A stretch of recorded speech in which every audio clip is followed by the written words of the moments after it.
ano pang malalaking balita sa nakalipas na 24 oras?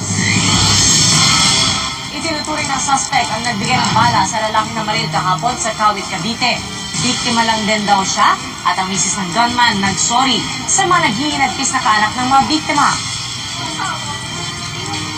Ang droga tunay nga pong salot sa lipunan. Patunay ang pamamaril kahapon ng lalaking lulong sa droga. Kagabi isang 1 milyong halaga ng hininalang shabu ang nasabat sa Maynila.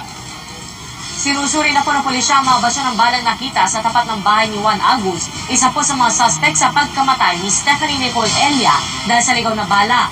May sariling investigasyon na rin ang NBI.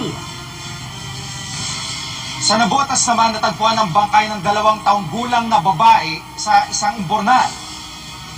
Samantala, isang buwaya mula Zamboanga ang dinala dito sa Quezon City para magamot. At good news po mga kapuso, pasok ang Pilipinas sa listahan ng mga pinakamagandang bibisitahin ngayong taon ayon sa isang travel magazine. Yan at iba pa mga balita ngayon na dito sa 24 Oras Weekend.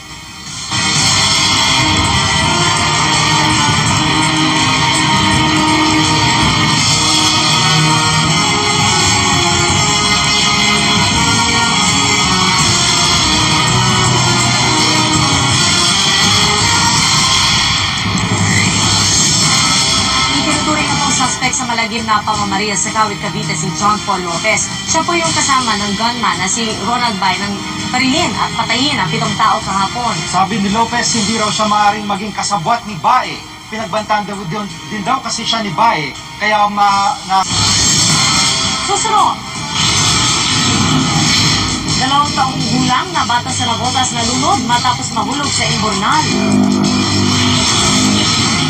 10 talampakang buhay ang giniyahin mula Zamboanga papunta Quezon City para magamot. Miss Universe First Runner-up Janine Tugonon, mainit na sinalubong ng mga kababayan sa Bataan. At Pilipinas kabilang sa listahan ng Destinations to Watch in 2013 ng isang international magazine. Tutok na mga kapu... Susunod! Pilipinas pumapangalawa sa listahan ng Destinations to Watch in 2013 ng isang international travel magazine.